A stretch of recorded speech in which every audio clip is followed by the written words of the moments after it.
Welcome to the Learning to Die podcast. I'm Ian Dunican. And I'm Ciaran O'Regan. How do I live when I know I must die? We explore areas of philosophy, psychology, martial arts, culture, existential risk, history, society, religion, science, and anything else that seems of interest and relevance to answering that question. We can only hope that some of what we learn might be of benefit to you too. Namaste, sapiens.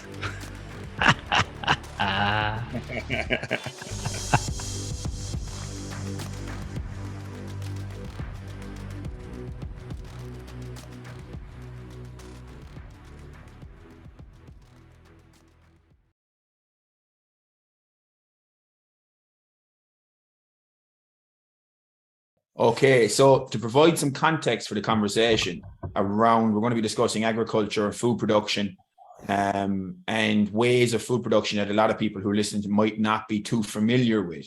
But those who've listened to the podcast will know that I have quite an interest, and as does Ian, on the category of kind of existential risk and threats to human flourishing, threats to the long-term future of humanity. And in that direction, agriculture and particularly agriculture as it relates to soil health and the ecosystem at large is quite an important part that often gets underlooked, except when you hear very myopic discussions that only focuses on one side of the carbon equation, let's say, with only looking at methane emissions, which we're going to get into, or also only looks at the harms that things like artificial inputs can do, etc., without looking at alternatives. So what I'm going to do to provide some context on the food situation is read two quotes, one from UN and one from a small town in West Cork, from the wall of a former soup kitchen from the famine. So the first one is from July 6, 2022 piece from the United Nations. And it says, quote, "After remaining relatively unchanged since 2015, the proportion of people affected by hunger jumped in 2020 and continued to rise in 2021 to 9.8% of the world population. This compares with 8% in 2019. Around 2.3 billion people in the world, 29.3%, were moderately or severely food insecure in 2021, 350 million more compared to before the outbreak of the pandemic. Nearly 924 million people faced food insecurity at severe levels, an increase of 207 million in 2 years." So the reason I read that is that's just the 2 years of 20 and 21. And that's not yet taking into account the massive disturbances to standard farming practices that utilize artificial inputs like phosphorus and nitrogen, etc., that has been dramatically affected by the war in Ukraine, because a huge proportion of the world's nitrogen comes from Ukraine. And these are people who are using these practices that are as we'll get into, can produce large amounts of food in very short periods of time, but function toward degrading the soil because of the artificial inputs and decreased soil microbiome, etc. And things are going to get a lot worse when you see that a lot of the nitrogen is, to make nitrogen, they have to use a Haber-Bosch method, which involves natural gas burning. And with Germany having put the kibosh on the taps, there's going to be a lot less of it. So they wanted to provide an incentive on that. And the reason it relates to existential risk is because if you have, apart from the horrors of actual starvation, which I'm going to provide a bit of context on in a second before introducing my guest here, there's also the reality of geopolitical instability as a result of starvation, when you have mass movements of people that are understandably desperate and hungry. And then you have mass movements of people across borders throughout the developing world, especially, who are obviously going to be hardest hit. Like, there's an old phrase that when princes get colds, peasants get pneumonia, and that the people who are worst off anyway in any emergency are probably going to be the worst hit. So you're going to have mass movements of people that are going to kick off cascades of disturbances geopolitically, not only towards Europe in migrant crises, which are going to be totally understandable because of starving, desperate people, but also across the developing world between nations that are already struggling to deal with their own underdeveloped economic situations and being able to deal with catastrophe. So what I want to do, provide it, and that can kick off ripples of extra conflict, war, etc. What I want to do, provide one last bit of context, is that so much of the discussion around around climate change, around human suffering, around war, it's kind of sterile, or there's not a kind of a human element to it. But my family is from Skibbereen in West Cork, which is one of, if not the worst parts of Ireland affected by the famine here in the mid 1800s. And there's a big old, I think it's an old mill building, and on the side of that, and that was used as a soup kitchen in the 1840s. And there was an American visitor came over called Elihu Burritt, and I'm going to read a quote from him to provide a bit of context on what quote unquote food insecurity can actually look like in real life in terms of human suffering. So this is a quote from him, and then I'll introduce my guest. Quote, "We entered the graveyard, in the midst of which was a small watch house. This miserable shed had served as a grave where the dying could bury themselves. Into this, living men, women, and children went down to die. We found it crowded with wan victims of famine, ready and willing to perish." Close quote. So on that, this very viscerally disturbing picture of what actual famine and starvation looks like. I want to introduce my guest here, Thomas O'Connor from the organization anti-livestock. So thanks very much for coming on the podcast, Thomas. Thank you very much. I'm delighted to be with you. There are two very good quotes to start with, especially when you're talking about food, because the industrialized food system itself, like it produces it 70% of the world's population are fed from peasant food systems, as in like local ecological systems, and only 30% of the world's food system is fed through industrial food systems. That's not what we hear from where we're from, because we hear all the time that if we don't ramp up industrial agriculture, we won't be able to feed the world. But the Talamh believes that the way to feed the world is start by feeding yourself. But the fact is that 30% of industrial agriculture causes 70% of the pollution and the damage to the planet through its food production. So industrial agriculture is definitely out. And the same thing, we like the quote there from the famine. People forget that the famine was almost an ethnic cleansing of the Irish people, and it wasn't the first one that happened around the world. Famines are instigated by the way food systems are set up. At the time of the famine, there was plenty of food being shipped out of the country. It's just it wasn't available to Irish people. Irish people were paying taxes and rents on it. Like back in Dingle, I was down there with a friend of mine, Micheál Quillan, and he does tours, and he brought us to the famine graveyard. It was a fifth of an acre, and there were 7,500 people buried in it. 20 to 30 people a day were being carted up into it. But at the time, you'd have been hung from a tree if you went fishing in the seas next to you. So there was a famine and shortage of food, but at the same time, they weren't allowed to provide for themselves. So yeah, my name is, sorry, I'm just following on from the two quotes. My name is Thomas O'Connor, and I own and run Manor Organic Farm and Store in Kerry with my wife Claire, and we're farming about 15 years. I was originally a publican. I was born and raised in a pub. I was lucky enough to spend a little bit of time on my grandfather's farm when I was younger for two or three months during the summers up till I was about 15, and I was living in the cowshed some of the times. I was milking cows by hand. I was using a sow, but I didn't realise that agricultural experience had quite an impact on me that I was only going to discover later. So about 15 years ago, we sold the pub after I go do surfing and kite surfing, so we went off and did a bit of travelling. We started to learn a bit more about our food, and we started to eat fresh food. So it was amazing. We went down to Spain and France. You could go into a local market, and there was all this kind of local produce. It was almost a new culture around food that we hadn't experienced at home, because leading from the famine and on and industrial agriculture, we've almost forgotten or lost our culture based around food. So we need to rediscover that.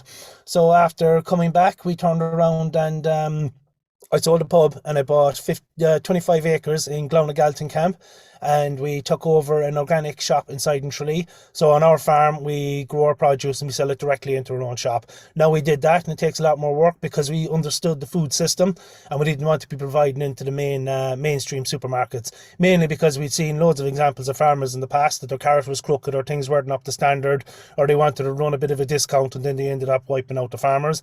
And again, that the farmers were reduced into producing a monocrop. So the type of agriculture we want to do is diversification and multiples of types of crops and species within the place. Personally, one of the reasons I wanted to go back and go farming is, again, like I say, we were environmentalists. But years ago, I read a paper that every atom in your body replaces itself every 7 years. So none of us are more than 7 years old. Every couple of days, your skin cells down to the densest part of your bones, depends on what you consume. And it dawned on me that if I was going to be a proper Kerry man, I needed to be eating the ground in Kerry.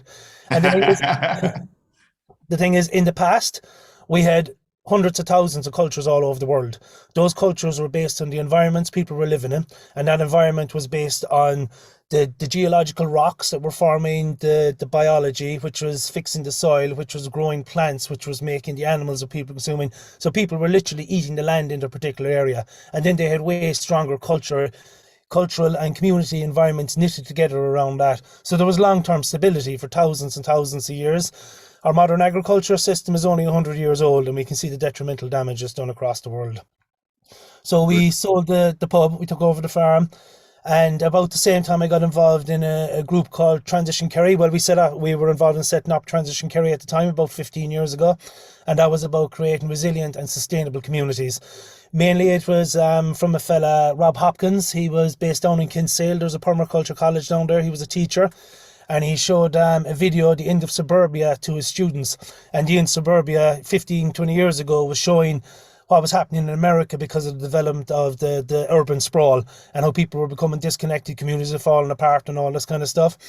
And essentially it was all about peak oil. And 15 years ago, that conversation was hopping your head off a wall, but now you can see the importance of oil. So as oil was getting more expensive, it was going to become less available, but also the damage of its production and the overuse of it was interfering with our environmental situation. So Transition Kerry went on we're still running. We ran community and biodiversity workshops there over the last 2 years. It was meant to be a 1-year program with leader funding that we started at the start of COVID, but we didn't stop the program. We just extended it over the 2 years, and we did a lot of our training outdoors. So we had 4 communities from around Kerry that came together to learn about community and biodiversity. And then we ran a separate workshop that I designed around transition farming. And again, that was about transitioning your farming system from where you are. So in our modern world today in Ireland, there is always a conflict amongst farmers, or you're organic or you're conventional. What we were trying to do is create a situation where people were transitioning the farming system. So it didn't matter if you were a conventional farmer or an organic farmer or where you lay in between. It was about assessing the challenges that were going to be facing you. And through Transition Kerry, those were peak oil, there were breakdown in community, there were transport, trade, all these kind of things. So looking at the issues people might have and then providing solutions to them. So on our farm, we're certified organic because organics is the only legally defined quality assurance system. Organics isn't the end all and be all, but it's a minimum quality mark that's legally defined. That means no insecticides, herbicides, fungicides, pesticides, nothing with death written at the end of it. And then there's better animal rotations, there's more connection with the land, there's crop rotations. So if 15, 20 years ago, they wanted to turn around and have a better form of agriculture, all they had to do was support organics. Now, I'm involved in organics for 15 years because when we took over the farm, the first thing we did was become certified organic. Partially it was to make a political statement, but also it was to ensure when we were selling to people outside of our own store that they knew we were following a certain quality mark. But we also use permaculture, we use biodynamics, agroforestry, every kind of regenerative agriculture. I see you have a few questions there on regenerative agriculture. So what we need to do is multiple approaches to how we manage our land and our landscapes, and as much diversity as possible that's inside them. So like you were going... Sorry, go on. I'll stop there because I'm sure you have more than that question. Yeah, no, that's brilliant. So, specifically on Talamh Bio, how did you end up getting involved with Talamh Bio, and what is its exact mission? I know it's linked to an international organization as well, isn't it? Okay, so Talamh Bio, we are kind of up and running 3 years ago as a solid group, but it nearly started 10 years ago. So, like I say, we were involved in different community groups working around agriculture and local food supply chains, because we could see that this is where the issue was going to be in the future. And whose food you eat, their slave you are. And as we learn more and more about the people that were producing our food and supplying it, we realise actually these are not the kind of people you want to be engaging with. So there was... in Cloughjordan.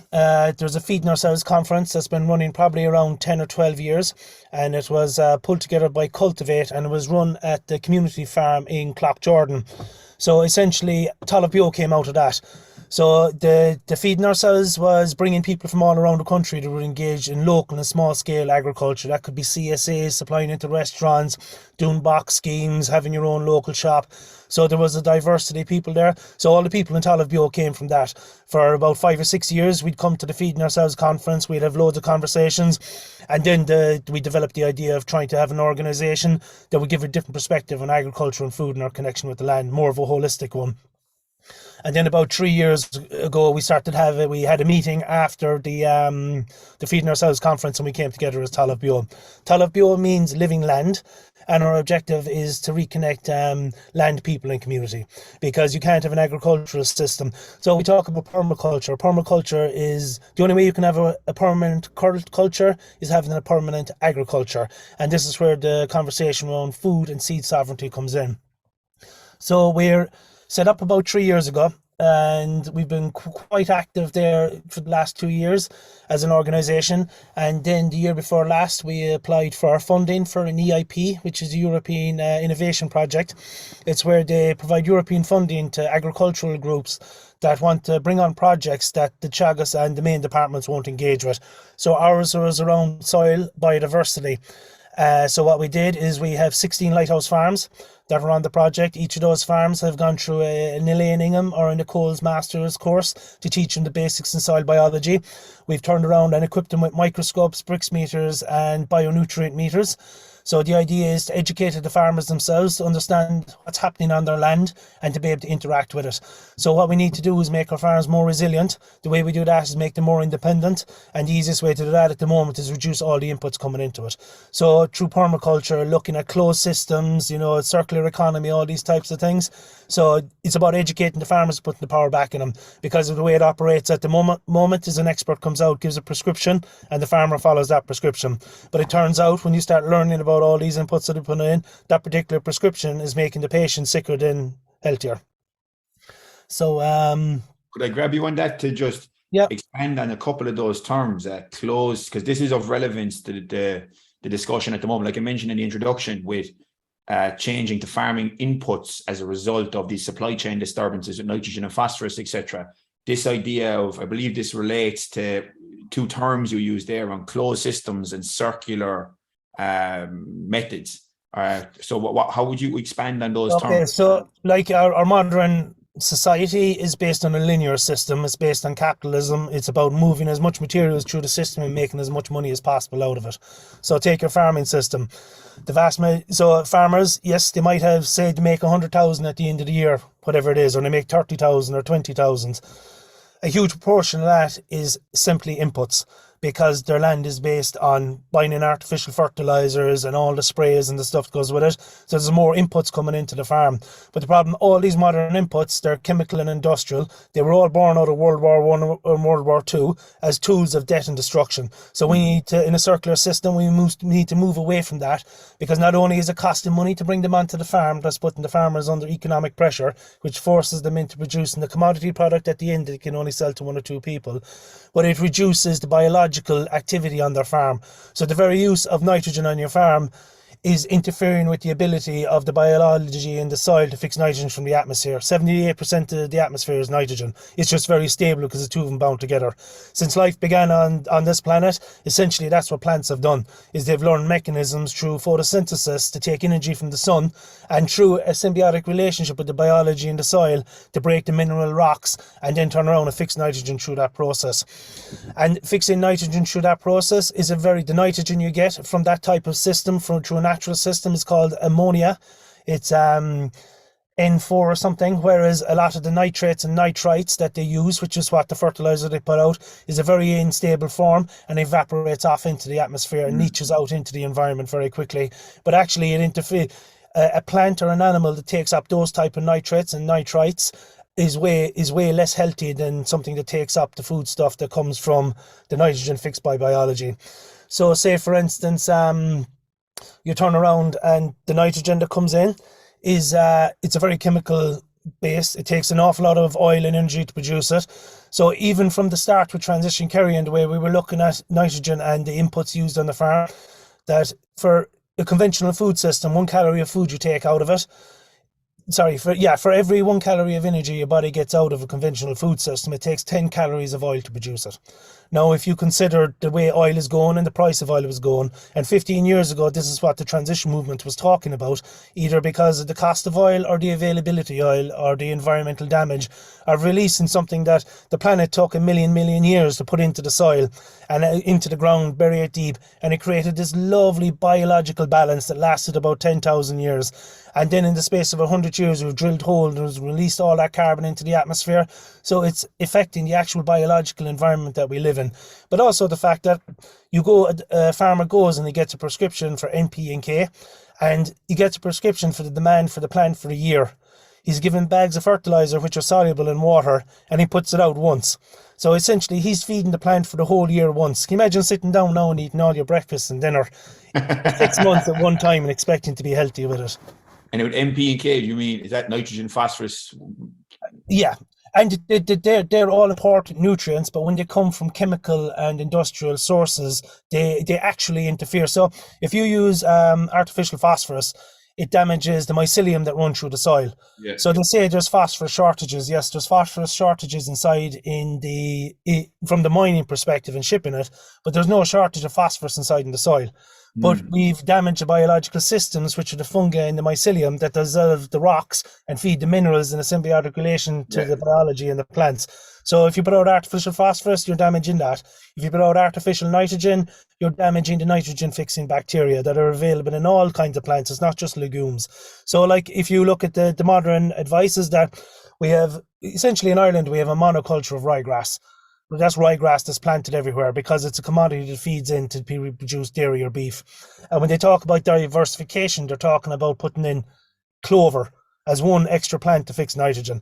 But if you listen to Elaine Inghams or Christine Jones or any of these great people that have studied and work in soil biology, you need a multitude of plants that are inside in the soil. You need 15, 16 different types of plants, from herbs to flowers and even our weeds. Our weeds are also great plants. They're all there doing a job. But as soon as you put out artificial nitrogen or these things, you interfere with that system. And essentially, like we've a breeder, she's involved in Talamh. She did a great clip on the land is 10-10-20, the land on drugs, which is 10-10-20 NPK, and it talks about the effects of that. So like what we need to do is we need to go through a rehabilitation process, and we literally need to look at the land and taking our farmers as if they were addicted to cocaine off of all those industrial inputs and move them into a good, healthy, nutritional diet. Yeah, and in that process, this relates to the movement perspective. I want to come back to some other questions there in a second, but that's great. From a movement perspective, in relation to standard farming practices, you see recently there's been a lot of interesting critiques that I've written. I actually have a book up there, The Sacred Cow, it's called, written by Rob Wolf and Dana Rogers. Yeah, excellent book. And I was listening to a podcast recently with Rob Wolf talking about Sri Lanka, and if I remember correctly, the way he was kind of describing it was that Sri Lanka was a disaster recently because of a large contributor to it was a failed and forced transition to organics in a way that wasn't facilitated with appropriate education and appropriate transition period, and that facilitated basically that fed into the kind of mayhem over there because of farms. Okay, well, what I'd say that's a corrupted system that was forced into reacting because people, like they do across the world, they object to the pollution and the damage caused by industrial agriculture, and then the reaction by government and legislation is to throw people off the edge. Yeah. So like what we've done with Transition Kerry is transition farming. It's about start taking steps, because like I say, it's a withdrawal process. You know, you need time to adapt and to change, and you need to rebuild the biology, you need to rebuild the plant species, you need to rebuild the diversity. And when you have all that done, then your system is sustainable. And change education as well, like the whole way of thinking about farming, the patterns that a farmer may well have done for decades. Now all of a sudden, okay, there's a whole new education process here that needs to take place as well to be able to steward that change. Yeah, and our education process. So the last couple of decades of farming you're talking about has been spent with huge amounts of money, taxpayers' money, going into government bodies to educate people around industrial and chemical agriculture. 98% of the information they pumped out over the last 3 or 4 decades was all based around getting people hooked on those fertilizers, insecticides. So essentially about making profits for external shareholders and inputs. So the whole system is designed like a leaky bucket. They want a leaky bucket. They want you to start at the river, and by the time you get to the plant, that there's no water left in your bucket, because they can sell you another bucket of water when you go back to the river. So for the last 3 or 4 decades, it's been really pushing towards industrial and chemical agriculture. And not just that they've been putting the education in that area, they've systematically been cutting the legs under anything, organics or biological or anything else that would turn around and upset or take away the profits from those industrial inputs. And in that sense, isn't it the case with, and it's something Rob Wolf talked about in that book, but I've also come across it elsewhere in other sources looking at soil, that when it comes to these artificial inputs, what's particularly interesting about it, and you can trace this back to like the green revolution of the 60s, ended up facilitating kind of scientific innovations and changes in farming that did facilitate increased output of farming. It came at the cost of degrading the soil that you were trying to get, that you have to use in order to be able to grow food. So you end up in a scenario where the more chemical inputs you use in nitrogen, phosphorus, basically the more of it you need to use, because the soil is increasingly less healthy or increasingly more unhealthy.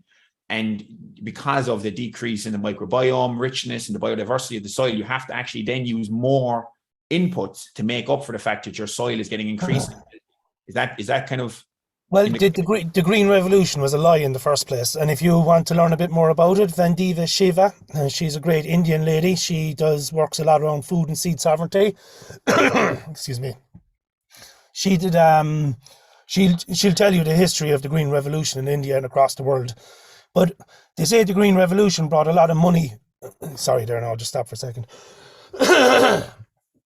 So the Green Revolution was an accounting trick. Essentially, it was industrialized agriculture, went into like biologically active agricultural local areas. They turned around and brought inputs and industrial agriculture, displaced local people off their land. And in the displacing of local people off their land, they now brought them into the legitimate economy. So they brought millions of people that were originally self-sufficient on their landscape, that they were 80% went into themselves and their community, and they sold a bit to barter and trade. The Industrial Revolution cleared all these people off the land and put them into cities.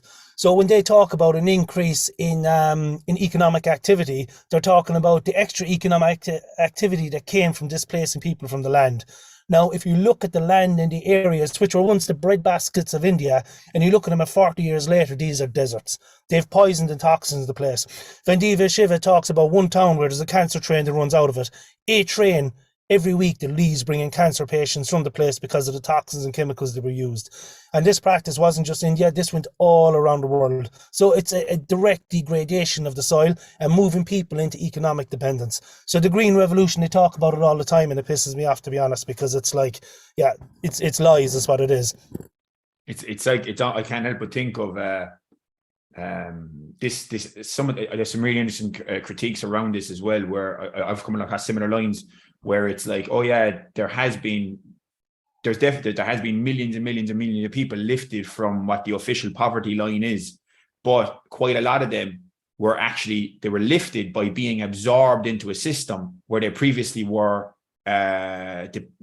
independent, and they didn't require the system to be able to feed their families, etc. So it almost reminds me of the Star Trek Next Generation. There was the Borg.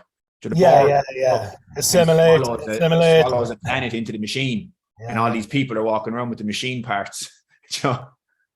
What they did is they evolved them into economic units. And that's the problem now. Most farmers and people were simply economic units for external shareholders. And everything is built. All our legislation for the last 50, 60 years is all built more and more around an extractive process. So you're only a human being if you're part of an economic system. So these peoples before the Green Revolution weren't people because they weren't contributing to GDP. And GDP is a terrible way of measuring wealth. What you want is it Botania, or where is it, that has gross national happiness? That would be a proper way of measuring, like, a lot more standards around people's lives. So the Green Revolution, it's still ongoing, man, and so essentially the Green Revolution was driven by companies, and those companies were the same companies that provided a lot of the inputs and the minerals and the materials to World War I and World War II. We talk about the war in Ukraine as if it's a war that's just happening now. War didn't stop from World War I and World War II. The same corporate interests that funded World War I and World War II have continued funding wars all around the world. Like the reason you talked earlier about famine and people getting displaced from the land, the risings in Egypt, all this stuff. The vast majority of those uprisings you'll find are connected with a degradation of the local food production system and making people dependent on financial systems. Like Vandana Shiva talks, she's a phenomenal woman to go to get in touch, to research and do a bit of work on. Because even in the last 10 years, like in India, they turned around, you know, the way they tried to close the banks here and take away a cashless system. They did that in India 10 years ago. They went in and just overnight changed the whole lot. Put millions of people on the breadline, made people dependent on electronic transitions. But the only thing is, in India, they already had a very strong local culture, so they found alternative methods of bartering and trading and alternative currencies outside of the mainstream. But you have a segregation there that's not really healthy or good for anybody. Yeah, and I know Sadhguru is going around with the Save the Soil project, going around the world with the Save the Soil project at the moment. I've listened to him quite a lot talking about the soil in particular, and Vandana Shiva, I believe I came across her in interviews with Russell Brand talking about the soil and farming.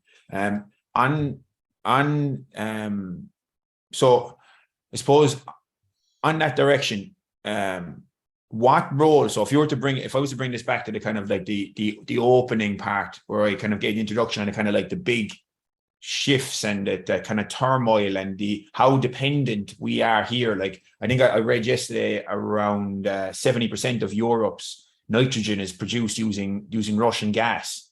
So I think I read that in an article yesterday. I might link to it in the show notes. But basically, for all its benefits, like the kind of question I sent to you was along these lines of I kind of viewed, this is me just kind of like as a plebe coming from the outside trying to wrap my head around this, that from a national security or even public safety perspective, let's say, to use the kind of the lingo, is it the case that if there was the more farmers there are that are involved in these, as you said, closed loop systems, these circular economies, then we have more of a buffer from disturbances abroad. And we have more of a buffer from disturbances, as well as having richer communities in terms of social webbing and in terms of a sense of belonging to place and these benefits that you discussed earlier on. Because there's kind of two parts to this question, I suppose. One is, am I right in thinking that this is actually a national safety issue, national security issue? Because we saw from the pandemic that for all their benefits, these just-in-time supply chains are very fragile. And then that the war in Ukraine only is after accelerating that realization for a lot of people. And then the second component is, if I'm on the right track here, which I think I am given what you've said so far, what would you like to see from the bigwigs who actually have their hands on the purse and actually have their hands on and their ability to provide incentives from the politicians, the institutions that are involved in agriculture in Ireland or further afield? So along those two parts, am I in the right line of thinking around the national security implications of this stuff? And the second component around what would you like to see from the bigwigs? So on the first place, so that's why with Talamh we talk about food sovereignty rather than food security. So in Ireland, we have food security only because we can borrow money from someone else and we can buy in the food into the country that we turn around and need to keep ourselves having a minimum calorific value. So food security is ensuring you have a minimum calorific value to make your body function according to science. Food sovereignty is much more than that. Food sovereignty is about local production. It's about culture. It's about nutrient dense food. It's about so much more than that. And like the reason Talamh is part of Le Campesina, and the term food sovereignty was launched back in 1996. So Le Campesino launched its political vision of food sovereignty at the World Food Summit in 1996. And food sovereignty is the right of peoples to healthy and culturally appropriate food produced through sustainable methods, and their right to define their own food and agricultural systems, which is extremely important because we can't do either of those at the moment. It develops a model for small-scale sustainable production, benefiting communities and their environment, rather than commodities and shareholders. Food sovereignty prioritizes local food production. So the concept came from, the concept of food sovereignty was developed by Le Campesino and was brought to the public debate at the World Food Summit in 1996.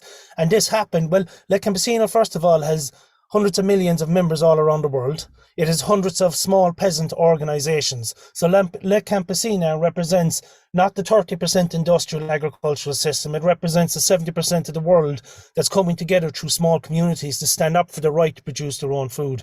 So back in 1996, the international institutions like the IMF, the International Monetary Fund, the World Bank and the World Trade Organization were starting to implement policies that were dictating the interest and the direction of our food system.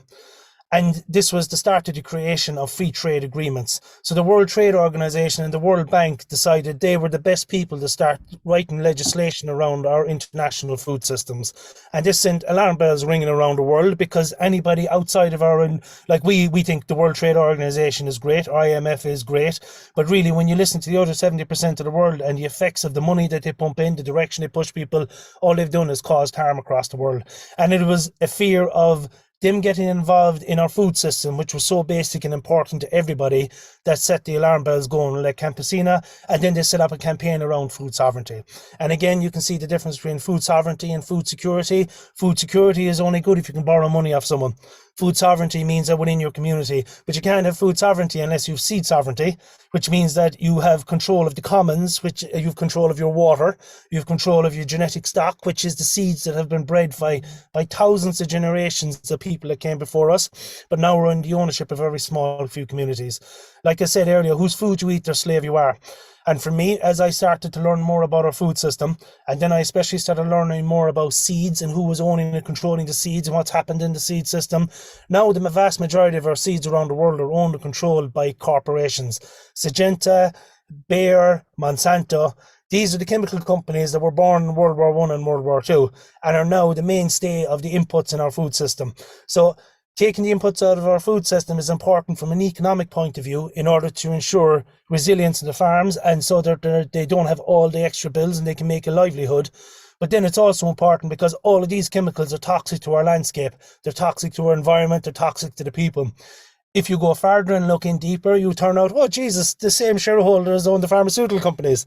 So they have a system where they're generating sick environments, sick people, and providing placebo drugs at the end, because they don't want to give you good, healthy, nutritious food that'll make you strong. They'd rather give you 7 or 8 different prescriptions that you take for your rest of your life, and you become economically dependent on that. So it's more a placebo that comes from it.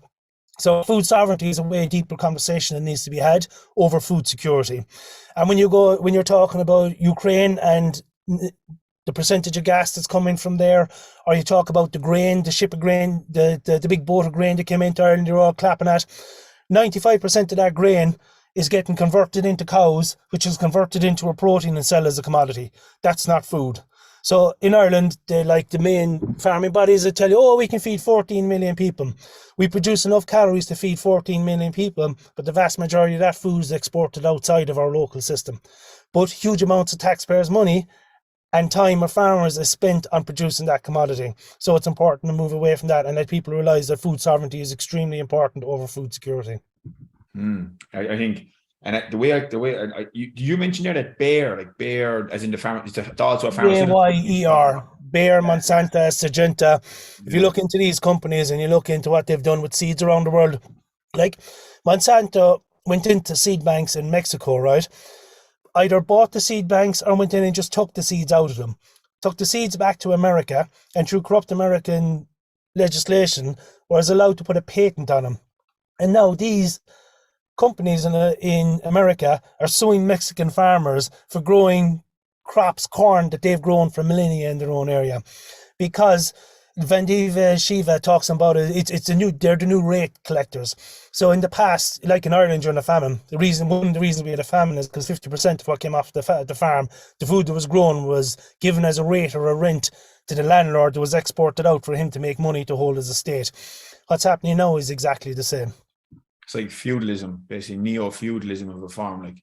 Yeah, the Lord, yeah. And it's a method of extraction, except now we don't see the extraction as clearly as we used to, because there's layers and layers and layers of deception. Veil, we red tape. But the way I kind of, and this is a fascinating thing. Like I suppose it's a much deeper problem than even agriculture or even the pharmaceutical industry or even it's a societal problem at this stage. Like our world now is run by corporations. Yeah, and it's a massive economic thing where some of the best ways I've ever heard this put is that, so you even have a company like Bayer in particular stood out, because I've often kind of referenced a particular situation with them where it was in the 1980s. This story broke in the 90s, but in the 1980s, Bayer knowingly sold hepatitis and HIV infected hemophiliac medication to third world countries. Bayer Pharmaceuticals, a pharmaceutical division, and you mentioned Bayer there. And even if they knowingly did that, and what's deeply troubling is that given the legal responsibilities that companies have to maximize return on investment for shareholders, just like the what do they call them, fiduciary responsibilities, that if you have a load of people in a company, and this is a kind of an economics conversation, maybe that might, I don't want to draw things off tangent, but it provides an interesting perspective for me, is that, and this is something that we're going to have to navigate as a society and how we deal with this and how we engage with this structure, is that if you have a load of people working in a company and each individual person is doing their job as well as possible, but their job is to orientate toward the maximization of shareholder returns due to legally obliged fiduciary responsibility, even if you have no malevolent actors involved whatsoever, and you have no intention to actually do harm, if each individual person in the company does their job as well as possible, orientated toward an optimization of shareholder return, the outcome is like this. The outcome is a psychopath.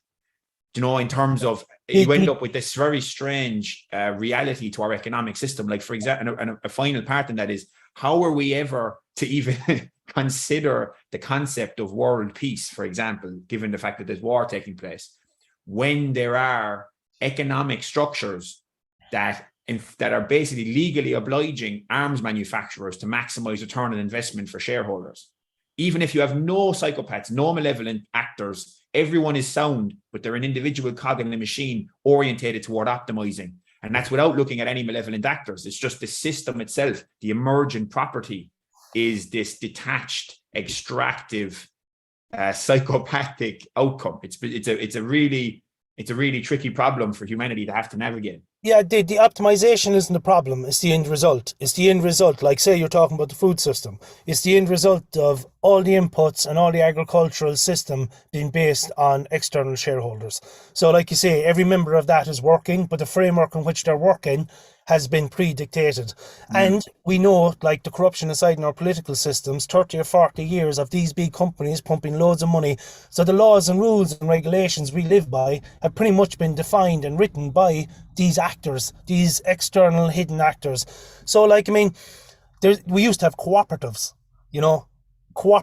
where the surplus that was generated by the community and the production went back into the community.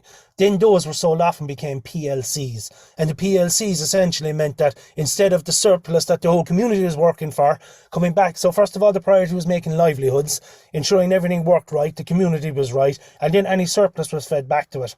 But when you go to a PLC and you go back to a corporation, the only objective at the end of it is to turn around and produce money for shareholders. But these shareholders aren't people living within the community that have a connection with what's happening. These are externalized shareholders that have more money than is absolutely necessary for any individual. So that's back to the process of rent and rate collection. So these corporations have affected our democracy and the way our community and society operates, so they can extract more wealth out of us without us knowing it. And then we're caught in this little band in between. And then because of the economic pressures people are put under, and because they don't have their own food in their community, and if they spend whatever money they need to do it, then they have to go to that job and they have to do that work, because if they don't, they can't feed their family. So our society and our legislation has been structured around the extraction of wealth out of the community and theft of the commons.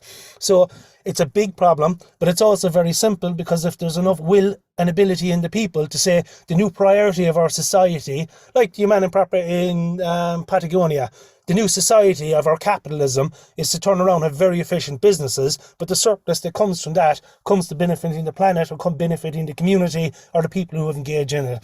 So at Talamh, we talk about livelihoods all the time, creating livelihoods.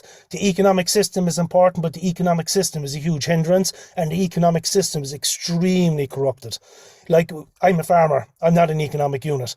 And people are people, and animals are animals, and plants are plants. They're not something that can be put in a budget so somebody can turn around Wall Street can make a profit off it.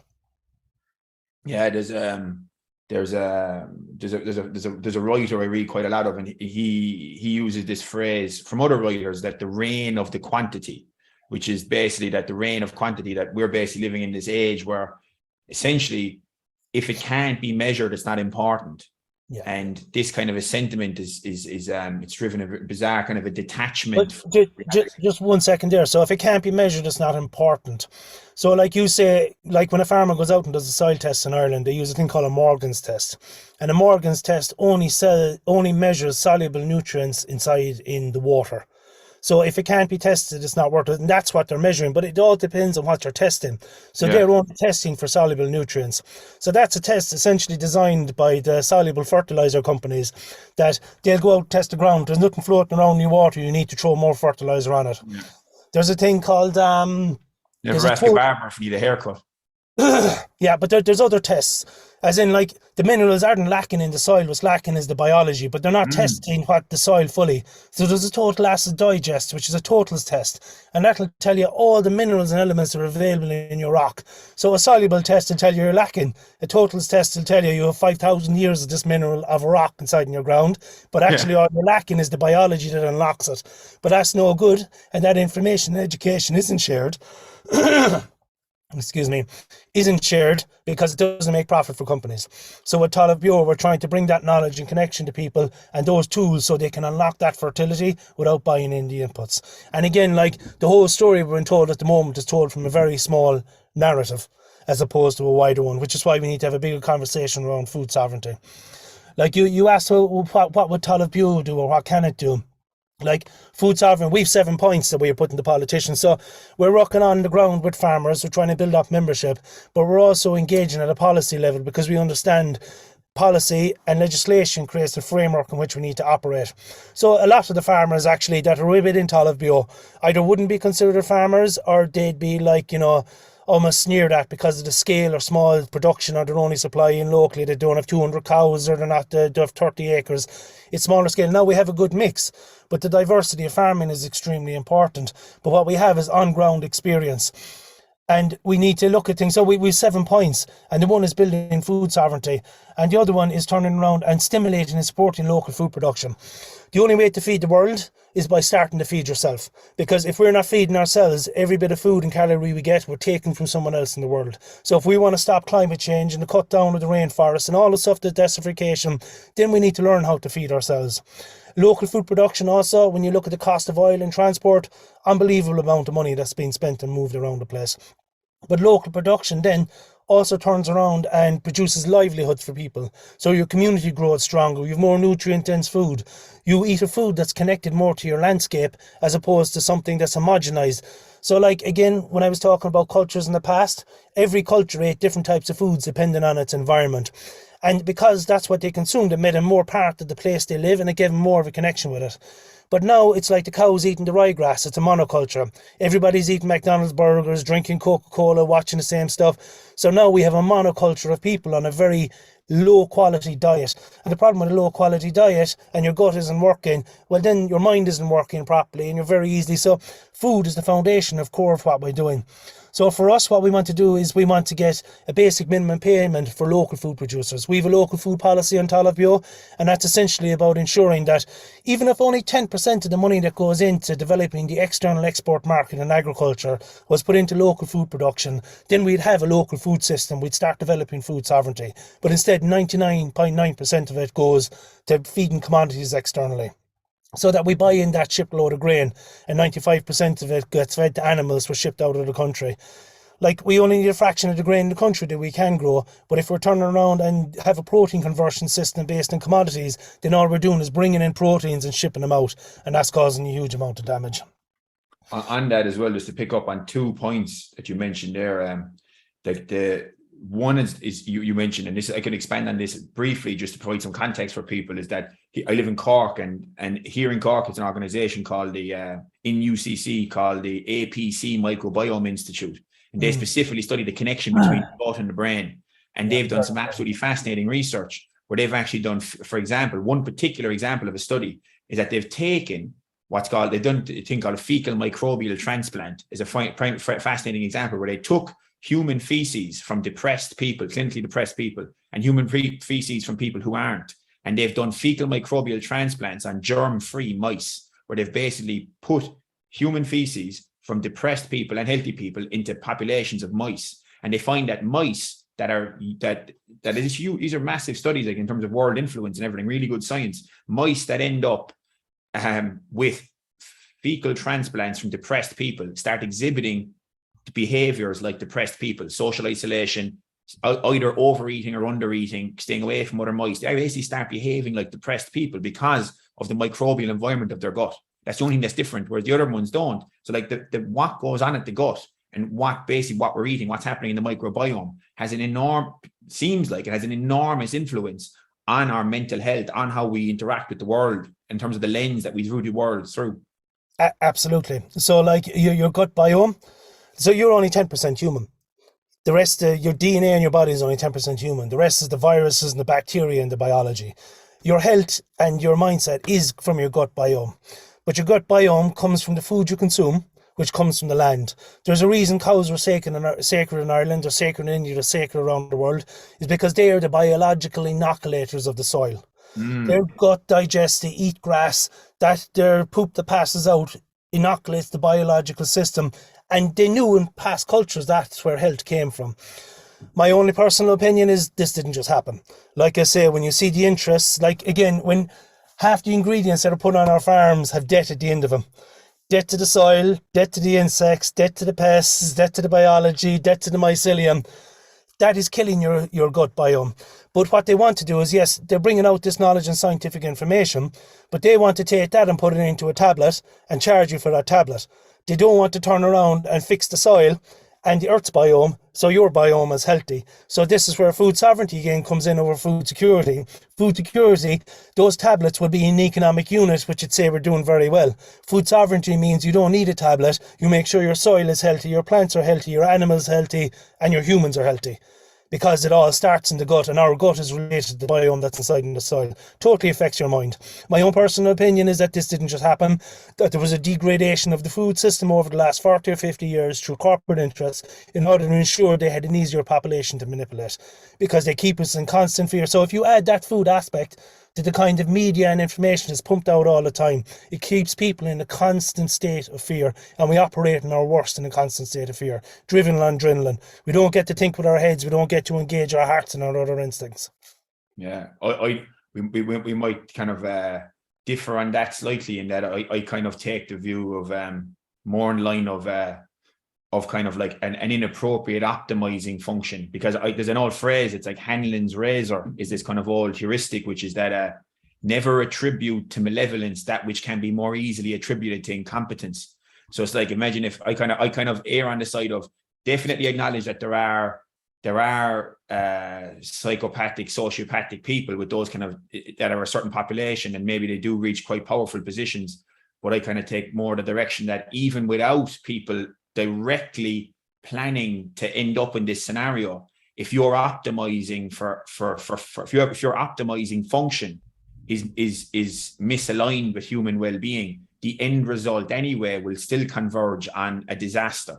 So in terms of So optimizing purely on money. if you take that optimizing function in one area, it's having an influence, and then you see a whole series of those optimizing functions, and if you start looking back at where those optimizing functions are coming from, and they come from a collection of people, you can see the end Same result organization. is designed within the system. You might, by one optimizing system, you mightn't see, but when you start to open out and look at all the different influences around our society and community, there's a very clear path to a small percentage of people that are turning around and affecting the rest of the people by living off the wealth in the commons. So they frame the society that we work in, and they have optimizing functions, but they have hundreds of optimizing functions, and at the end of the day, it's about the external shareholder.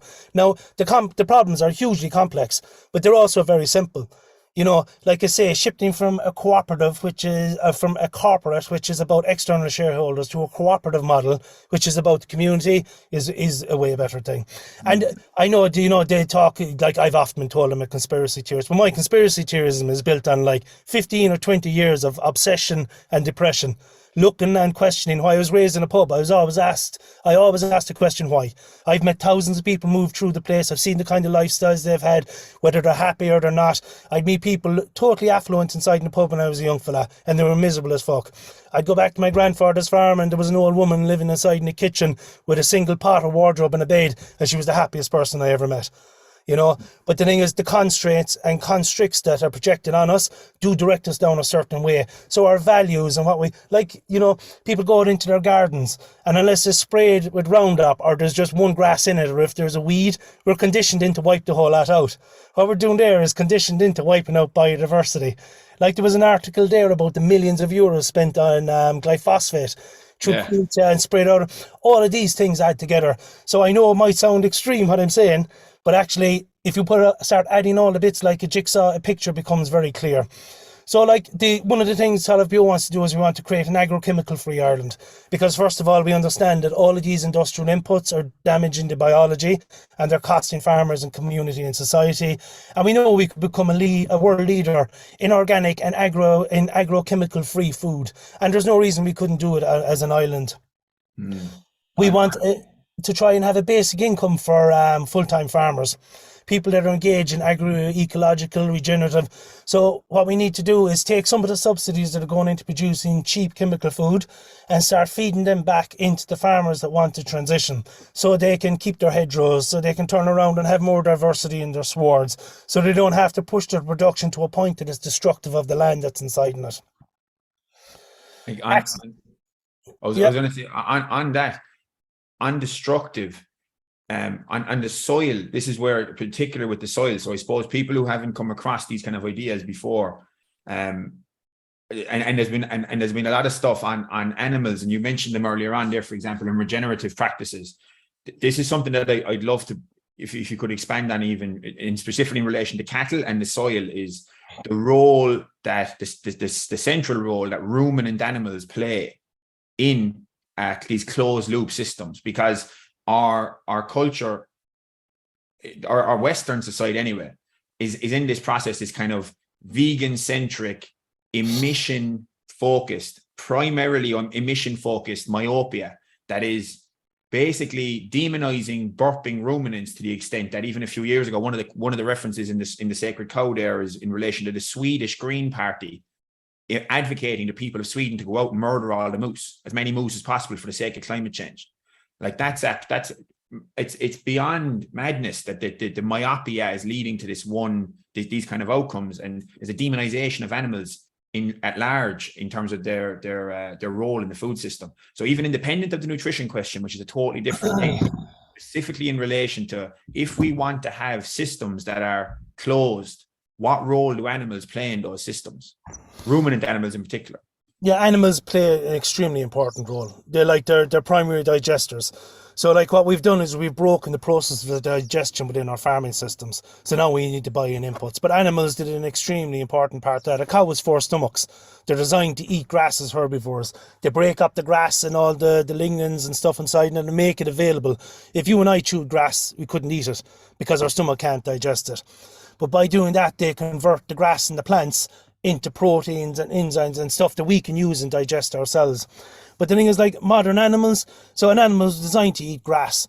But like if you went back 50 years ago, they'd go out into a field and there would have been 40 or 50 types of grasses. There could have been 15, 20 different types of herbs. There would have been all kinds of flowers. They would have had a diverse diet. Now what animals are eating is they're eating a monoculture of ryegrass that's pumped full of artificial nitrogen, which makes it very weak and makes the animal bloat and is sick. So it's not good for the animal.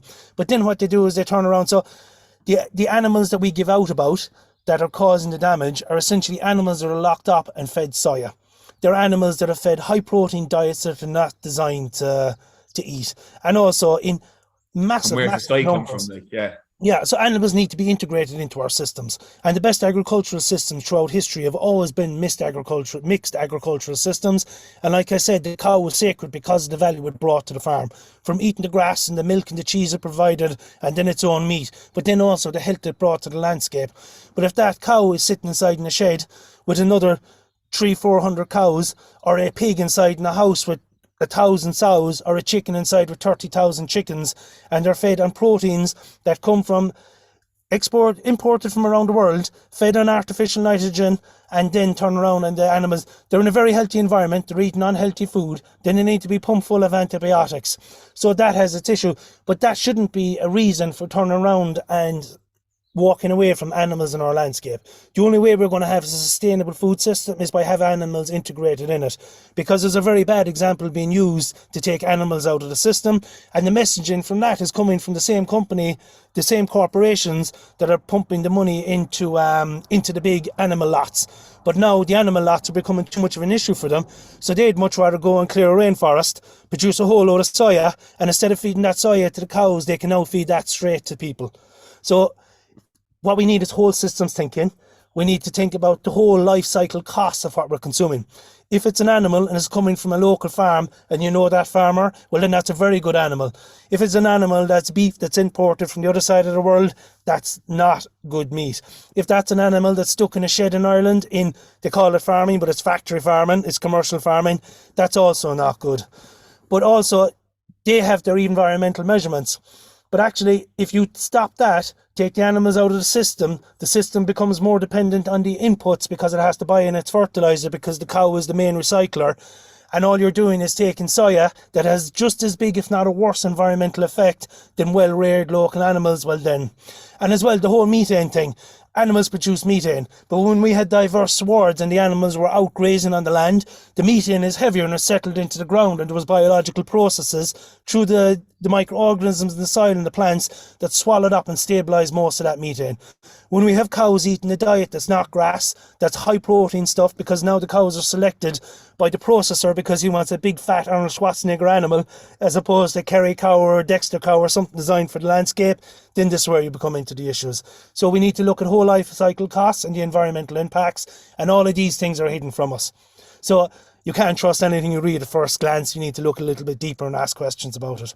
Yeah, that life cycle analysis is extremely important. Like I reread that book, The Sacred Cow, is brilliant in that the first part is nutrition, the second part is environmental, and the third part is ethical. But the environmental part I reread recently in preparation for this, and something that's immediately jumps out is the way that the information is cherry picked in a way that whenever there's often discussions around animal impacts on emissions, and that they'll do a full life cycle analysis of the animal, particularly as it relates to even things like soy production, obviously, that what's needed to be able to grow the soy, to be able to transport the soy to the feedlots, etc. And they'll do all that for the animals. What they won't do it for is other alternatives, like actually even transport costs. Even, okay, but what if you actually look at just the emission side, basically, if you look at a full life cycle analysis of each component of an economy, the environment, and this isn't some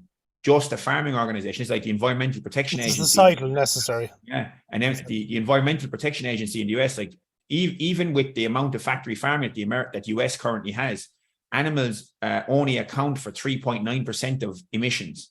And it's transport is like 28%, like in and around 28% is energy production and electricity. So like the numbers are way lower than the like 18 to 50% you see quoted by vegan activists or by anti-animal,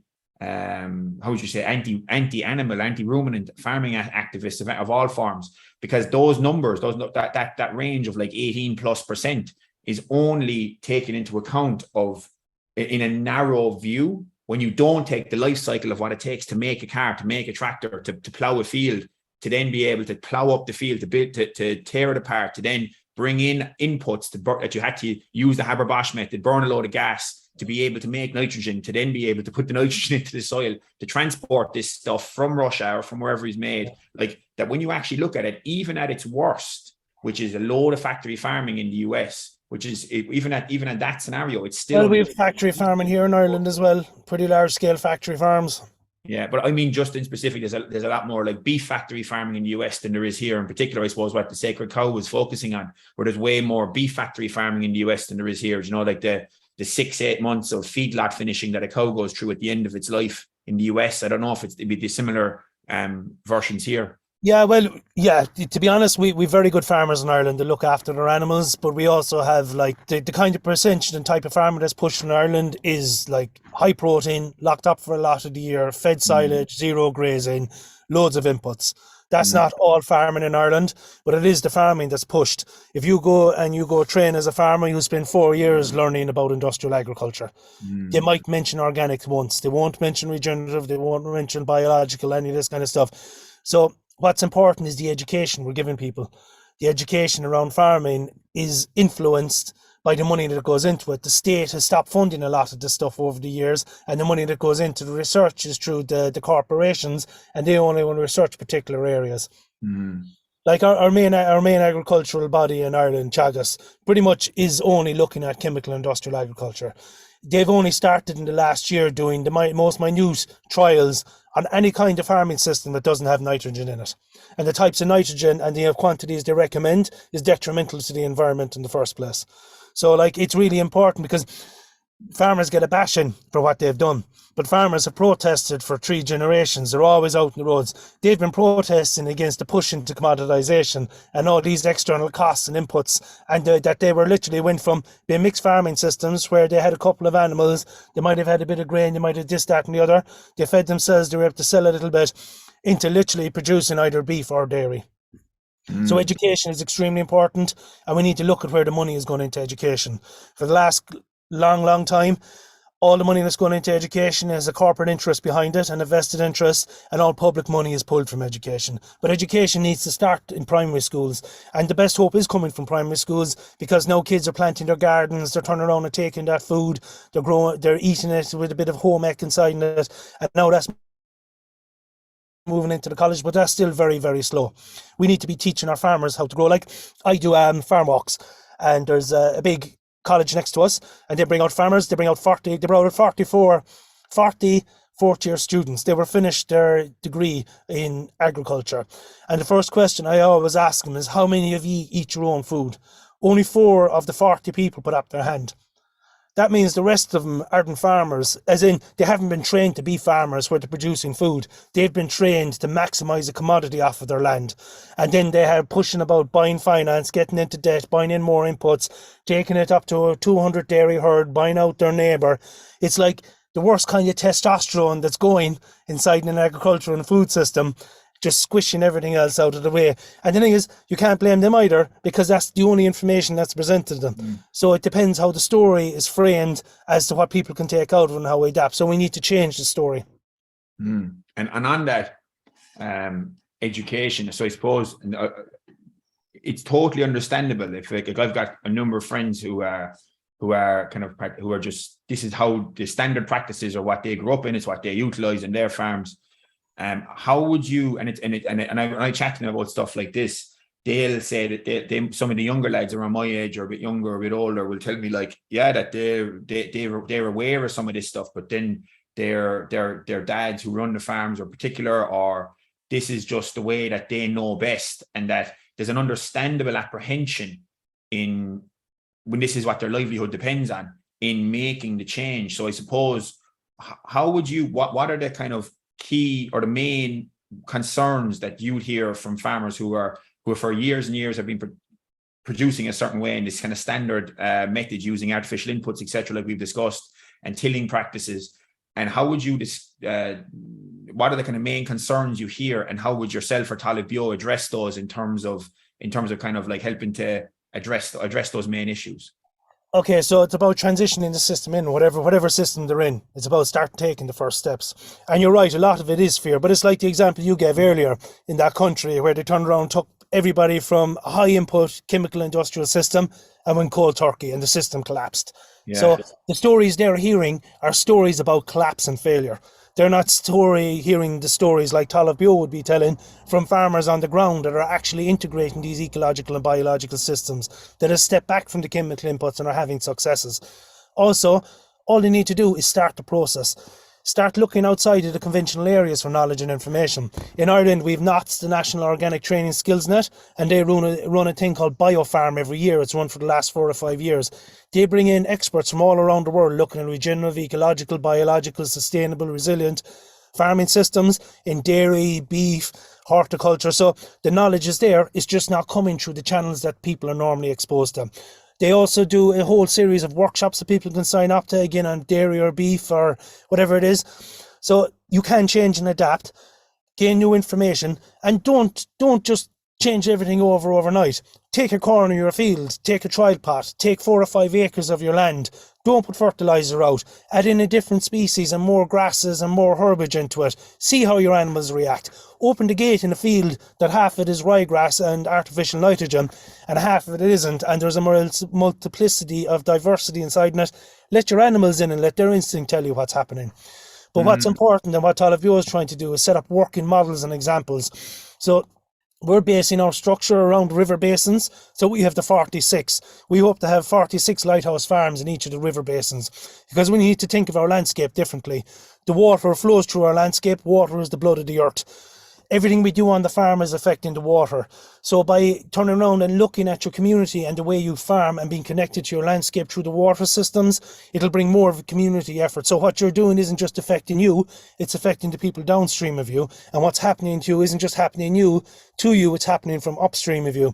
So it's like a way of connecting people. But it's about taking small steps. Like in the past, we had the priest, the doctor and the teacher and the politician giving us the information, and all that came through very small perspectives. Either it was the church trying to get more Catholics, or it was corporations trying to get more money. So it was very, very narrow perspective. Like, the internet is a phenomenal tool. You can use it for anything, but I mean, like, holy God, the amount of information out there is absolutely phenomenal. But not only information, the ability to connect and see communities with the same challenges, finding solutions all around the world, is one of the reasons we like the transition movement, and Transition Kerry is running 15 years, is because we're trying to build resilient and sustainable communities, and that's a very hard thing to try and understand in Ireland when you come from the situation we're in. Whereas when you can see and connect with communities all over the world that are having the same issues and coming up with solutions from the ground up, the top won't give us the solutions. The top will hold a space where they'll continue to extract and keep the system going as long as possible. What happens is we have politics and legislation in the middle, and if there's enough of a push from community, it takes power back from the corporations, and our politicians and our legislation represents us. But we must understand that the framework and the way we're told things operate are all around extraction. Theft of the commons and money going into external shareholders. So we need to go back and try and remember and reimagine a new way of where we want to farm. And that's what the transition movement is about, is reimagining the kind of society you want to live in, turning around and then taking steps to work towards it. And we won't get there overnight, but the problem is we're in big trouble. We're at a crossroads. I mean, if humanity and the way we experience things is here in 10 or 15 years, we'll be quite lucky. It's not to say that we can't change things. But yeah, ultimately we will be responsible for our own actions. And if the actions you can take and change and make the world a little bit better around you and hold a space for biodiversity and ecology and diversity, well, then you're giving something to the future rather than taking from it. And it's very hard for farmers because they've been tied into an economic treadmill. They don't, like anybody, if you're out working a job, both parents have to work, they have to pay for it. We've been tied into an economic system that's put into so much debt that we have to work at the jobs we're told to work at. And we don't have a time to take a breath, to turn around and reassess. That's where COVID, as bad as it was, gave people the opportunity to reassess what they were doing with their time and their lives, and time to spend time with their family, time to take some seeds and plant them and grow food. Now, a lot of people had to slip back into the system, but at least they've had an appreciation of what it's like to be off the treadmill. But you also only know what you experience, and if the knowledge and information coming to us is all framed around industry, corporation and extraction, and making us feel like that's the only way it can work, and also separating us from nature. So separating us from our food that comes from the land is one part of it, but our separation from nature is like, that's our problem. And while we might have thousands of issues and problems we have to deal with, the solutions are actually quite simple. It's about understanding we're part of a living system. You know, the trees, the land is not separate from us. It's not something for us to exploit. And ancient cultures throughout history knew this. They lived with part of the land, the trees, the land, it was all part of them. The rivers, they were their brothers and sisters. They understood what was happening. They knew that whatever they did to that external environment, they were doing to themselves. And we've been able to interfere with our environment for a long period of time without the effects being seen in the existing generation. So the damage caused in the 40s and 50s mightn't have seen till the 50s and 60s down the road, and peoples with short memories had forgotten or had moved out of the space and didn't see the examples. But as a living generation, we're seeing the direct action, the direct results of our actions. But also, again, it's only if we're tuned into the information. If you're going to an industrial agricultural school, which is most of the schools that aren't teaching nature or biodiversity, and you're listening to TV all the time, and it's like, we're on a war machine. Honest to God, the war is there because of scarcity. The scarcity is there because of the interference with nature and the abundance it produces for people to feed themselves. But yet, 5% of the money that goes into the war system could fix our problems. When you come to food distribution and starvation, there's no shortage of food in the world. It's a manipulation of the food system that creates bounties and surpluses that holds them so people can make profits rather than having them evenly distributed and letting people feed themselves. We have systems there that brings funding and research to countries all over the world, trying to bring third world countries up to our standard. We're bringing them into an industrial and a green revolution. Except the green revolution now is way more polluting than it was in the past, because in the past it was chemicals that interfered directly with what you were seeing. Now it's at a genetic and molecular level. So we have to be very careful that it's not just the existence of what's growing in front of us, but what's hidden in the DNA codes behind that they're interfering with. But like I said to people, I know more now than I ever knew before. It's far worse than I ever imagined it could be. But I actually have more hope now than I ever had that we can do something about it. Because it is a state of consciousness, a state of mind. And we got to this point where the vast majority of humanity being misdirected and misled. But can you imagine if the vast majority of us consciously started engaging and we changed the policies and the legislation and we were cooperatives rather than corporatives? You know, if we were looking at community rather than over corporations and commodities, like, very different perspective. So that's what Talamh is trying to do. Underground, one step at a time, building a community, but bringing in knowledge and information and confidence back to farmers to take those actions. So what I'd say to conventional farmers is learn a little bit more outside of where your information is naturally coming from. Engage with people that are doing the same kind of journey, and now there's loads of them, and sign up to BioFarm. It's happening in November or October, and it's an excellent way of looking at all these people that will provide solutions. Like, I have a 25-acre farm. For most farmers, that's a small scale and they wouldn't consider me really farming. I know, like, my type of farming and what I'd like to see is small scale food producing or horticultural scale, working between 1 to 5 acres and having 20-30 of those around every community. That's where food sovereignty comes from. That our dairy and beef farms produce dairy and beef, but they also have agroforestry where trees are mixed into the system. They grow a bit of grain. They grow beets and roots like they used to in the past to feed their own animals. They're not overstocked because of an economic system pushing them to produce a commodity, which makes them dependent on buying inputs because their land can't support it. And the only way their land can support it is because every time they plough it and put on the fertilizers, they're releasing the nutrients and the carbon built up by generations. So what's happening in industrial agriculture is a theft of the commons. The wealth and the biodiversity and the nutrients and minerals built over multiples of generations that worked way closer with the land and worked with the biodiversity. On that, something you pointed at there, you kind of just mentioned it in passing, but it's an unbelievably important component of this story, particularly the climate story, because the climate stuff is in the news now. We're getting bombarded with it the whole time in a very myopic way.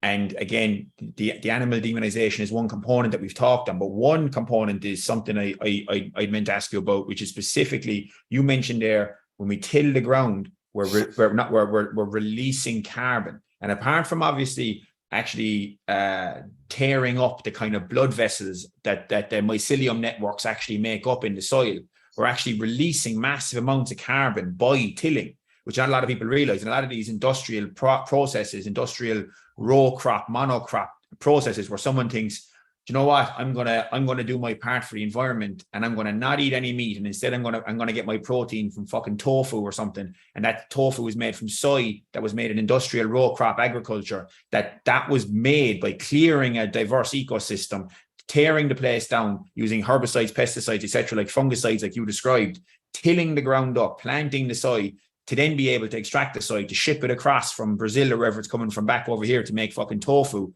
Then in that kind of a process, it's a way more complex than just the cow isn't burping because it's not alive because I'm not eating the beef, therefore I'm good for the environment. But actually the whole process, including, as I mentioned, the tilling, is releasing huge amounts of carbon. So I suppose I just gave a bit of context, but to provide it, to show how complex this situation is. But could you speak a bit to the role of tilling versus no-till practices in the more kind of regenerative practices that people in Talamh are partaking in, or other organizations, and specifically in relation to what's actually going on there when we till the ground? Okay, so the real issue there is industrial chemical agriculture treats the oil as dirt.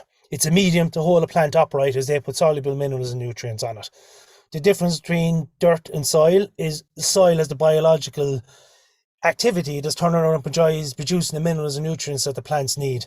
The problem is when you only see the soil as dirt and you're constantly ploughing it, they plough it in order to have a clean seed bed, so the seed will establish a lot better. But the problem then is you only have a single root of plants, and every time that you turn that soil and rotivate it, you're breaking up the structure, which means that you don't have the airways and passages. But every time you turn that soil, you're introducing oxygen, and oxygen causes oxidization, which causes the release of carbon. So you get a burst of growth. So when they plough or till the ground, they're releasing all the stuff that was built into the ground in a short period of time, and that's giving them a good flush of growth of the plant and lets it get established. But what happens then is it goes through a curve, so you've released nutrients and the whole lot drops back because you disturbed the biological activity. There was a fella, Victor Schausberger, he was called the water wizard, and in the 1920s he did research in Austria on the difference between using a wooden plough, a steel plough and a copper plough. And wooden ploughs were always used, through past, but all of these implements were drawn by animals. So the wooden plough had a neutral effect, the copper plough had a beneficial effect to the soil, and then the steel plough had a detrimental effect. Because what happens, as well as turning over the soil and introducing oxygen, do you ever see a plough? It's nice and clean and shiny. What's happened there is all the iron has gone into the ground and increased oxidization inside in the soil. And this was back when the plough was pulled slowly through the ground and the sod was turned by a cow or a horse. But now we have like 120 horsepower tractors that are ploughing through the ground and turning it over. Soil destruction is extremely damaging, but that only happens because the way we look at agriculture as dirt and the soil as dirt. So it's all about the chemical inputs. It doesn't matter what's happening with the soil as long as the plant can stand upright. But the actual the production of food is extremely important when it comes, because the kind of food and nutritional value you get from that chemical and industrial input as you get from biological systems is extremely different. And cultivation then, like I say, it breaks up the structures. And also then we've moved to a monoculture of plants. So every single plant is made up of different minerals and elements. It's a collection of different mineral elements from the atmosphere and from the soil. Every plant is different and can add different stuff to the soil. When you have a monoculture of simply ryegrass, well, then you're restricting what's available in the soil. But then also you have different root structures, and the root structures open up and they hold the ground. So biology and worms and all that stuff can grow through it. And they stop compactation. So if you have a diverse sward with loads of root depths, you can have your animals out grazing naturally in a diverse sward for a longer period of time because you don't get compactation. If you're going out there and ploughing every single year and driving mass and combine harvest over that, you're compacting and compacting and compacting and compacting. And then you get from a point where you're doing the ploughing, you're bringing in oxygen, there's a flush of growth, then the compactation comes in because the whole soil collapses. There's none of the roots of the biological activity able to go down, and then you need to add more stuff into it. Whereas nature designed stuff to feed plants slowly and steadily throughout the year, as opposed to dump things on top of them. Soil cultivation is extremely damaging, but the thing is, we need to bring in new ways of understanding how to not cultivate the soil. So there's no-till, and no-till is a huge potential because that leaves all those root structures, doesn't create compactation. It tends either through mob grazing to put a lot of the carbon back down on the ground. It also feeds the worms in the biology, or else to crimp it. But this is where the danger comes in with language. So you talk about regenerative agriculture. So I'm an organic farmer because I have a minimum standard with none of the stuff that's put in from industrial and chemical agriculture.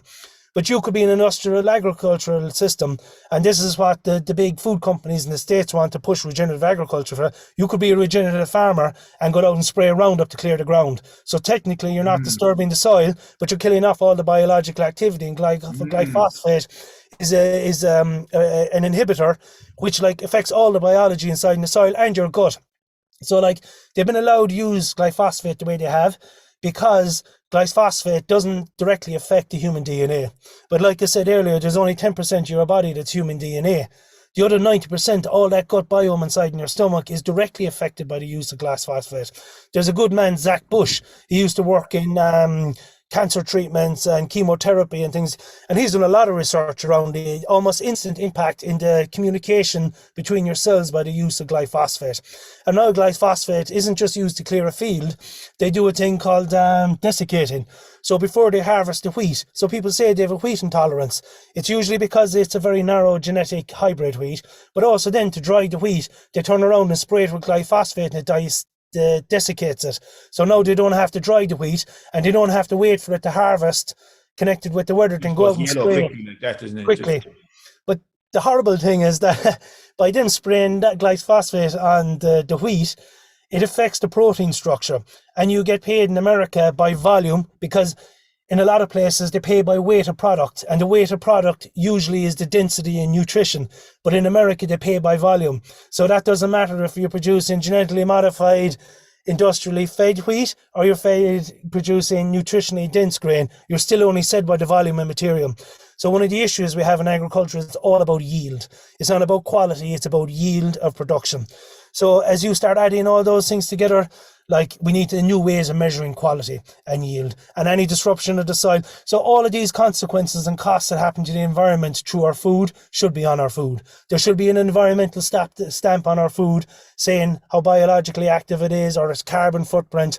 But it shouldn't just be carbon footprint, because carbon measurements and carbon sequestration is a tool that's after coming from Wall Street. So again, what they want to do is commoditize the carbon that's on the soil and farms and start making money off it. What we need to do is not let the economic systems do that, but pay farmers to fix carbon in the ground because they're building up wealth for the community. And more nutritious food. More nutritious food. Yeah. But as soon as you cultivate the soil, you're damaging it. But the thing is, because we haven't not cultivated the soil for such a long time, it's almost alien to us how we can do it. And if we're through a conventional educational system, that conventional educational system is really giving us the impression that there's no way of doing it. And you can understand farmers too, because if you were back there 40 or 50 years ago, we already had a broken agricultural system. So they were producing shitloads of potatoes, and all you did was spend your day weeding potatoes. But every day they were cultivating the soil. And if you're cultivating the soil, you're bringing up all the seeds, so you're constantly weeding. So you can see why farmers quickly adapted to the industrial models, because it actually made life a lot easier. But what they couldn't see is the impacts of the inputs they were putting on the land. And now their children and grandchildren are seeing the effects and the impacts of it. Yeah, there's a brilliant documentary called Kiss the Ground. Yeah, your man, is it Woody Harrelson, the actor, is the but there's a specific image in that where it talked. There's a guy who goes around America doing education with farmers about soil, and it's NASA video imaging of carbon in the air from space, and how vast amounts are released during the tilling season of carbon, and the quantities are absolutely absurd. And this relates to, I suppose, the other add-on point to that I'd like to ask about before we finish up is in relation to the sequestration point, because the other side of the releasing the carbon, of course, it was put there somehow. So this relationship between plants pulling carbon from the air and then passing it down in kind of like, if I'm correct, it's almost like a kind of a sugar molecule down into the soil and exchanging that for minerals with the microbiome of the soil. And it becomes a symbiotic relationship between the microbiome and the plants that are able to pull the carbon from the air. The microbiome benefits from the carbon in the form of some kind of glucose or sugar molecules that the plant are handing down, and then they're in exchange handing over minerals that they've broken down from the rock in the soil, and that, as you mentioned earlier on, 5,000 years worth of minerals there to be able to hand up to the plants. So I suppose in that component, in what would you like people to know more about in relation to the beneficial aspects of soil as it relates to carbon, since it's what is constantly in the news? So what's missing in the carbon picture? I know you mentioned there about the carbon sequestration from a monetary perspective, but I suppose even independent of that, just from a knowledge perspective about what alternative ways we could farm and what kind of an impact that might have on the climate, in the climate conversation, because it's so myopically focused on the emissions side, that there is actually ways of farming that we can have that we can support as individuals, and everywhere we spend our money, that there are ways of farming that could actually be beneficial to the climate conversation, specifically as it relates to carbon. What's missing? Yeah, so like how we treat the land is extremely important. And those images you were showing with the amount of carbon released into the atmosphere. So one of our big issues is we've been drilling holes in the ground, and for 100 years drawn up carbon. There was all the settled life there already. And that's unbalancing the carbon levels inside in the environment. But not only that, in order for industrial agriculture and the beef and production that's produced, they're clear felling the lungs of the earth. So all that living green biomass that was photosynthesized, and you're right, it is sugars they produce, but they produce more than sugars. So like you can have sugar is a very simple compound. Okay, there's a couple of atoms attached to it, but a lot of what plants produce are way more complex, and they feed the biology. So I used to think I was a farmer, but I'm not a farmer. The plant is the farmer. The farmer the plant photosynthesizes. It takes energy from the sun. It creates sugars. It puts those sugars around the root, and it feeds bacteria and biology. So it feeds the little bacteria around its root. Then that bacteria turns around and draws in higher level predators. And because there's a difference in the nitrogen to carbon ratio in between the nitrogen and the predator eats the bacteria sitting around the root of the plant. And as it eats it, it turns around and it takes the carbon and it poops out the nitrogen around the root. And the nitrogen is what the plant feeds. And that's called ammonia, which is it's N4. What's in the atmosphere is straight nitrogen, and that's a very locked up. It takes a huge amount of energy to release it, which is why we need lots of gas. But what happened in biology and nature is nature evolved enzymes through the mycelium and through the bacteria, the hundreds of millions of bacteria. Like a healthy soil should have 75,000 types of bacteria in it, and up to 75,000 types of fungi inside in it. Every single bacteria produces one enzyme, and that enzyme can break down a particular compound or mineral. So the more bacteria living inside in the soil, the more minerals and compounds can be broken down. But that whole system is fueled by the plant photosynthesizing. The plant photosynthesizes, gives the sugars, but those bacteria live in a nanometer around the roots. What happens then is you have mycelium, which are like channels and networks and pathways and roads that go out into the environment. So as well as feeding the bacteria directly, you have the plants feeding the mycelium, which is the root system of fungi. Sometimes they produce mushrooms, sometimes they don't. Some of those fungi grow physically into the roots of plants. And what they do is they go out into the environment and they dissolve rocks by excreting chemicals through the outside of their cell walls. That digests the rock, brings it back to the plant, and the plant also feeds them sugars.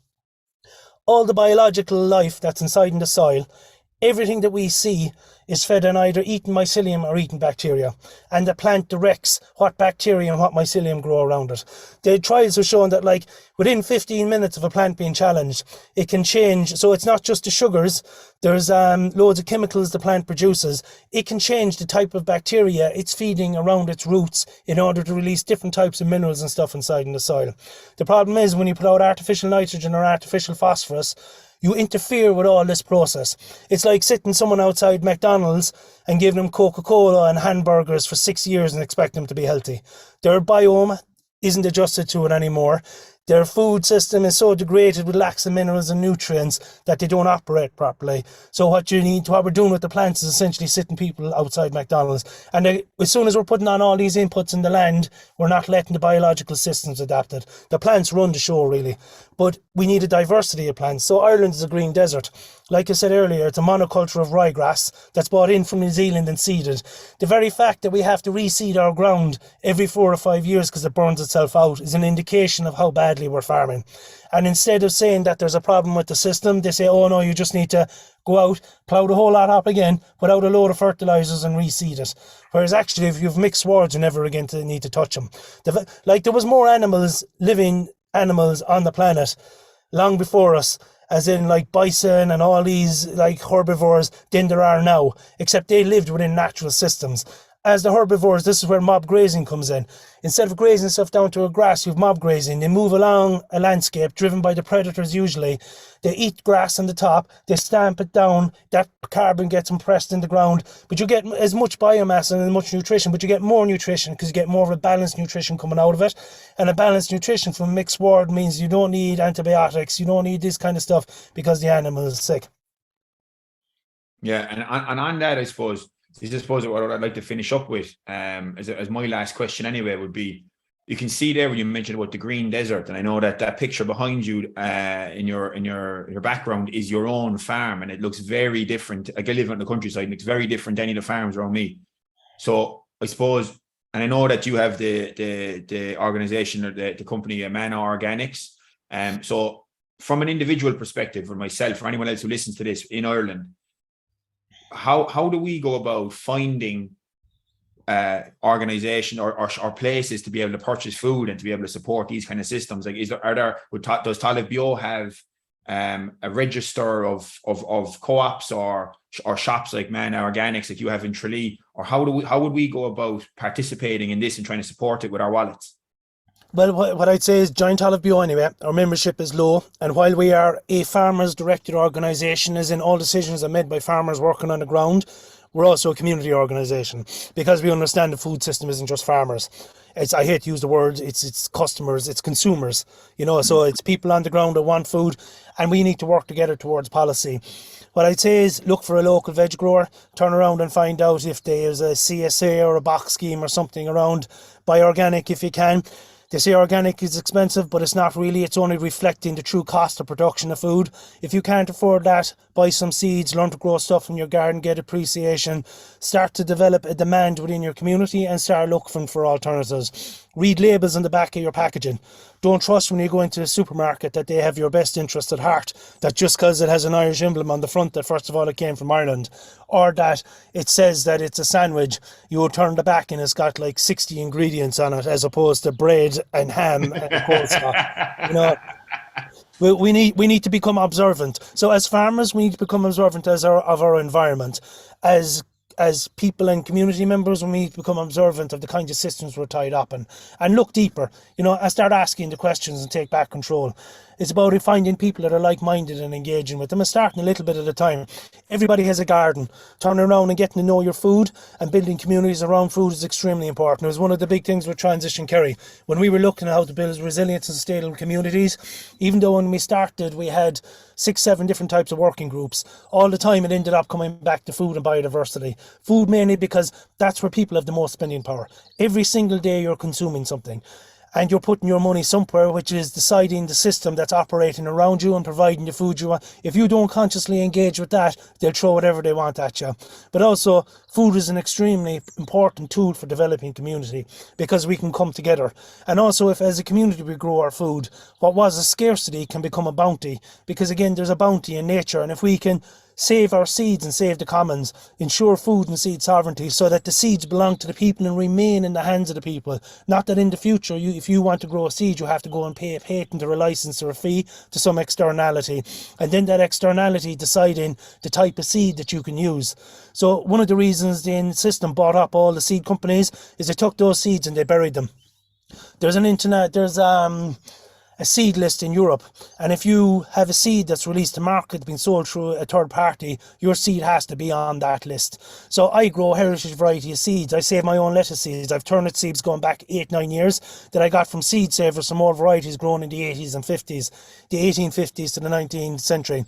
But I can sell that directly to my own customer. But if I was to sell that to a third party, it's illegal because I haven't paid a license fee for that seed to be released.